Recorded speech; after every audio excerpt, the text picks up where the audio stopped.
It's time to light some fires, kick some tires, and rev up those fryers, because we're back to the racing series of Kenner's M.A.S.K. The first 2 years of the M.A.S.K toy line really focused on civilian and commercial vehicles turning into heavy-duty combat machinery, but they ran out of ideas pretty fast, so they tried to spice things up with Wave 3 in 1987, the Racing Series.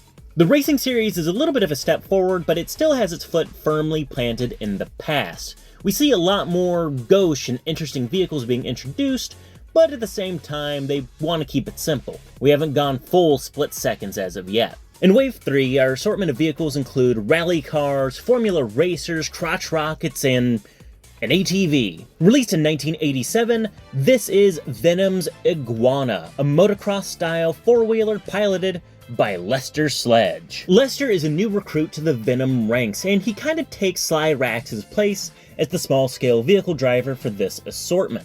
Dude's got some sweet Oakleys, as well as a bright fluorescent orange, flat-top fade. All told, he looks like he's ready for the Duke Nukem look-alike contest. I've got a peer-reviewed study right here that says...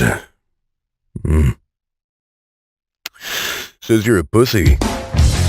Alright, yeah, Lester's pretty douchey, and that even includes his M.A.S.K power, the Mudslinger, which, it slings mud. I bet the Kenner designers stayed up all night to figure that one out. I do like Lester's full ensemble, but really he just kind of looks like a BMX motocross driver. It's a good look, but a little generic outside of the color scheme.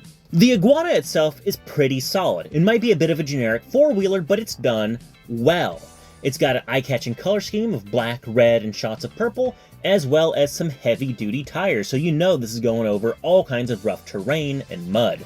It's a pretty solid size, too. It joins the ranks of the Piranha and the Condor as really nice small-scale vehicles. No frills, no thrills, but pretty solid. The only real oddity about the Iguana ATV mode is the fact that Lester doesn't actually sit on it. His feet clip into a little system underneath the handlebars, so it looks a little awkward when you're viewing it from the side. With a quick spring-loaded transformation, the Iguana snaps back and compresses into, what the box calls a mobile shredder. When I hear mobile shredder, I think of those large vans that park outside of office complexes to get rid of documents, but this thing is a bizarre cacophony of weapons. You've got a large circular blade at the front, you've got missile launchers, and you've got Gatling guns, and Lester's just kind of hanging out right up on front. You have selected slow and horrible.